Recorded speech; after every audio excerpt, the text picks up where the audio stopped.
Assalamualaikum warahmatullahi wabarakatuh. Saya Siti Nurhayati dengan nomor NPM 217555069. Di sini saya akan membuat video pembelajaran mengenai kas dan setara kas. Baik, untuk yang pertama kita masuk ke dalam definisi kas dan setara kas. Kas adalah saldo kas atau cash on hand dan rekening giro atau diamond dan deposito. Sedangkan setara kas adalah investasi yang bersifat sangat liquid, berjangka pendek, dan yang dapat dengan cepat dijadikan kas dalam jumlah yang dapat ditentukan dan memiliki resiko perubahan nilai yang tidak signifikan. Setara kas itu sendiri yaitu investasi yang segera jatuh tempo dalam waktu 3 bulan atau kurang dari 3 bulan. Karena jangka waktunya yang dekat dengan jatuh tempo dan risiko perubahan nilai akibat perubahan suatu suku bunganya minim, perusahaan dapat memprediksi besaran nilainya ketika mengonversinya. Selanjutnya, saham tidak termasuk kecuali preferensi yang jatuh temponya telah ditentukan. Dan curukan atau bank overdraft termasuk dalam kas dan setara kas. Contoh dari setara kas itu surat berharga utang negara, deposito yang jatuh tempo kurang dari 3 bulan atau sama dengan 3 bulan, hingga dana pasar. Berikutnya yaitu penyajian kas dan setara kas. Kas dan setara kas disajikan dalam laporan posisi keuangan kelompok aset lancar. Saat membaca laporan keuangan, kita dapat menemukan kas dan setara kas di baris pertama aset lancar. Secara umum, pada laporan keuangan perusahaan, biasanya perusahaan melaporkan berdasarkan biaya perolehan diamortisasi atau nilai wajar. Berikut contoh laporan posisi keuangan konsolidasian 31 Desember 2018. Dinyatakan dalam rupiah kecuali dinyatakan lain. Di sini terdapat aset lancar dan di bawahnya di baris pertama adalah kas dan setara kas. Dan disinilah kas dan setara kas biasanya diletakkan, yaitu di baris pertama setelah aset lancar. Selanjutnya yaitu pengungkapan. Pengungkapan kas dalam laporan keuangan meliputi pengungkapan kewajiban akuntansi dan informasi rincian kas yang dimiliki perusahaan. Kebijakan akuntansi kas menjelaskan secara umum komponen kas dan bagaimana perusahaan mengklasifikasikan kas. Kebijakan akuntansi juga menjelaskan bagaimana perusahaan menyajikan bank overdraft atau cerukan. Seperti yang sudah dijelaskan di awal tadi, kas dan setara kas mencakup kas bank dan investasi jangka pendek yang jatuh tempo dalam waktu 3 bulan atau kurang dari 3 bulan. Selanjutnya yaitu pengungkapan kas dan setara kas. Dapat dilihat di contoh pengungkapan kas dan setara kas. Di sini pengungkapan kas dan setara kas disajikan secara lebih rinci lagi. Jika di awal tadi kas dan setara kas hanya disajikan dalam satu akun, yaitu kas dan setara kas dengan nilai yang menjadi satu atau menyatu, di sini kas dan setara kas disajikan secara lebih rinci. Kas dan setara kas di bawahnya itu terdapat kas dan bagian-bagian dari kas terdapat bank, pihak ketiga, PT Bank Rakyat Indonesia. Nah, itu adalah bagian dari kas perusahaan dengan nilai yang dinyatakan dalam bentuk rupiah. Jika dinyatakan dalam bentuk lain,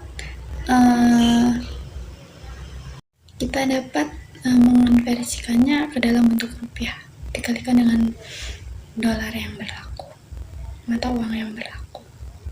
Selanjutnya terdapat karakteristik kas. Karakteristik kas ini sendiri terbagi menjadi beberapa, yaitu yang pertama aktif tapi tidak produktif. Untuk memperoleh rentabilitas, kas tidak boleh dibiarkan menganggur atau idle kas. Untuk memperoleh pendapatan, kas harus diubah terlebih dahulu menjadi persediaan, piutang, dan sebagainya. Tetapi juga tidak diperkenankan seluruh kas diubah bentuknya, karena perusahaan akan kesulitan beroperasi. APBL tidak disediakan kas yang memadai. Dari kondisi ini, maka manajemen harus mampu menciptakan adanya keseimbangan antara kedua kepentingan tersebut. Karakteristik yang kedua yaitu tidak memiliki identitas kepemilikan, sehingga mudah dipindah tangankan. Dengan kondisi ini, maka manajemen harus yakin bahwa setiap pengeluaran kas harus sesuai dengan tujuan. Semua uang yang seharusnya diterima benar-benar diterima, dan tidak ada penyalahgunaan terhadap uang milik perusahaan. Kemudian pengendalian internal.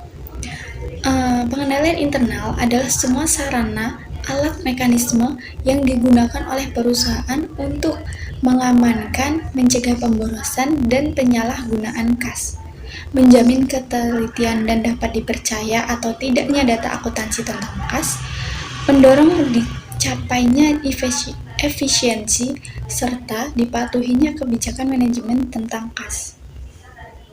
Kemudian selanjutnya teknik pengendalian kas. Dalam teknik pengendalian kas ini membutuhkan karyawan yang jujur dan kompeten serta memiliki tanggung jawab terhadap pemisahan tugas antara pihak yang melakukan otorisasi dengan pembayaran, pihak yang melakukan pengelolaan kas dan pencatatan, pihak penggunaan, dan pihak pembayar. Melaksanakan rotasi tugas untuk karyawan yang melaksanakan kegiatan klerikal, penggunaan lemari besi atau berangkas untuk menyimpan kas atau di ruang tertutup dengan akses terbatas. Kemudian penerimaan dan pengeluaran kas menggunakan rekening yang berbeda. Pengeluaran uang dilakukan melalui bank dan menggunakan cek sehingga terdapat pengendalian pencatatan oleh pihak lain. Penerimaan kas dilakukan melalui bank untuk keamanan dan pengendalian pencatatan. Penggunaan sistem impres kas kecil untuk memenuhi kebutuhan kas kecil dalam jumlah kecil. Rekonsiliasi antara pencatatan perusahaan dengan rekening koran bank. Dan pemeriksaan fisik kas secara berkala dan tiba-tiba. Teknik-teknik pengendalian kas tersebut dapat meminimalisir terjadinya penyalahgunaan kas atau perbedaan saldo antara saldo kas di bank dan saldo kas di perusahaan. Selanjutnya yaitu terdapat dua sistem kas kecil, yaitu sistem impres atau dana tetap dan sistem fluctuating atau sistem atau dana yang berubah-ubah. Yang pertama kita akan membahas tentang sistem impres kas kecil. Sistem impres kas kecil adalah mekanisme kas kecil di mana dana dipertahankan tetap. Dalam metode tetap ini, sistem pengeluaran kas kecil yang terjadi, pemegang petty cash tidak serta-merta langsung mencatatnya ke buku jurnal kas kecil, tetapi hanya sekedar mengumpulkan bukti transaksi pengeluarannya. Ciri-ciri metode impres ini atau metode tetap ini antara lain bukti kas penggunaan dana kas kecil dikumpulkan oleh pengelola. Pengisian dana kas kecil dilakukan dengan penarikan cek yang sama jumlahnya dengan dana yang telah digunakan sehingga jumlah dana petty cash kembali kepada jumlah yang tetap atau semula. Kemudian metode yang kedua adalah metode fluctuation system. Dalam sistem ini, dana kas kecil tidak ditetapkan sejumlah tertentu sehingga saldonya bervariasi dari waktu ke waktu, yang dimana jurnalnya juga akan selalu berubah-ubah sesuai dengan kebutuhan. Misalnya, ketika pertama kali membuat kebijakan, perusahaan menetapkan jumlah nominal kas kecil sebesar 5 juta, kemudian digunakan sesuai dengan kebutuhan dan kemudian diisi kembali. Ketika waktu pengisian, jika perusahaan menggunakan sistem dana tetap, maka jumlah kas kecil harus sama dengan jumlah saldo awal. Namun, ketika menggunakan sistem fluktuasi atau dana yang berubah-ubah, jumlah pengisian kembali dana kas kecil tidak harus sama dengan nominal saldo awal, jika bisa lebih maupun kurang. Ciri-ciri metode fluktuasi ini sendiri yaitu pembentukan dan pengisian kembali dana kas kecil dicatat di dalam akun debit. Bukti pengeluaran kas kecil dicatat dalam buku jurnal kas kecil dengan mendebit akun-akun yang terkait dengan penggunaan kredit akun tersebut. Kemudian besarnya jumlah dana kas kecil yang disediakan berfluktuasi disesuaikan dengan perkembangan kegiatan bagian-bagian pemakai dana. Dan pembahasan kita yang terakhir yaitu tentang rekonsiliasi bank. Rekonsiliasi bank adalah kegiatan merinci adanya perbedaan terhadap catatan transaksi milik bank sebagai pengelola transaksi serta catatan yang dimiliki oleh perusahaan dengan pihak bank berupa rekening koran atau biasa disebut dengan bank statement. Tujuan rekonsiliasi bank ini sendiri adalah untuk mencocokkan antara pencatatan yang dilakukan oleh perusahaan dan pencatatan yang dilakukan oleh bank yang mengelola uang perusahaan. Rekonsiliasi bank ini harus dilakukan karena informasi yang terdapat pada laporan bank merupakan catatan bank dari semua transaksi yang terdapat dan berdampak pada rekening bank perusahaan selama sebulan terakhir. Rekonsiliasi ini juga harus diselesaikan secara berkala pada setiap rekening bank untuk memastikan bahwa catatan kas perusahaan adalah benar. Hal ini digunakan sebagai kontrol yang lebih baik atas penerimaan dan pembayaran yang dilakukan secara tunai. Ada beberapa komponen serta contoh yang muncul ketika melakukan rekonsiliasi bank, yaitu sebagai berikut. Yang pertama, deposit in transit atau setoran dalam proses. Deposit in transit ini adalah uang tunai atau cek yang telah diterima atau dicatat oleh suatu perusahaan tetapi belum dicatat dalam catatan bank tempat perusahaan tersebut menyimpan dana. Jika hal ini terjadi pada akhir bulan, setoran tidak dapat muncul dalam laporan bank dan karenanya menjadi item rekonsiliasi dalam rekonsiliasi bank. Setoran dalam proses terjadi ketika dana tersebut terlambat sampai di bank sehingga tidak dapat dimasukkan dalam catatan pada hari tersebut. Penyebab lainnya jika perusahaan mengirimkan setoran namun tertunda, ataupun perusahaan belum mengirim deposit ke bank sama sekali.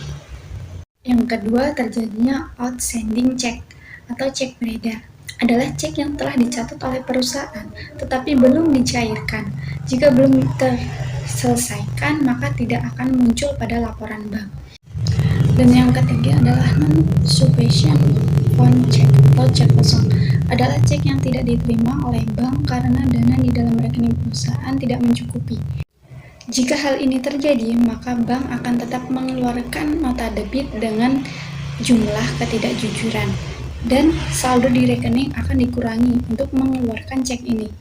Perusahaan akan dikenakan biaya pemrosesan. Dan di sini telah terdapat contoh rekonsiliasi bank.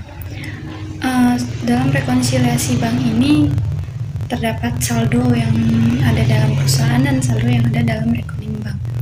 Jika transaksi-transaksi yang terdapat dalam rekening bank dan rekening perusahaan setelah rekonsiliasi itu sama jumlahnya atau balance, maka tidak ada masalah yang terdapat dalam rekening bank atau rekening dalam perusahaan tersebut. Dengan rekonsiliasi bank yang dibuat, maka kita akan dengan mudah mencocokkan saldo-saldo yang masuk dan saldo-saldo yang keluar. Sekian video dari saya, kurang dan lebihnya saya mohon maaf. Saya akhiri. Wassalamualaikum warahmatullahi wabarakatuh.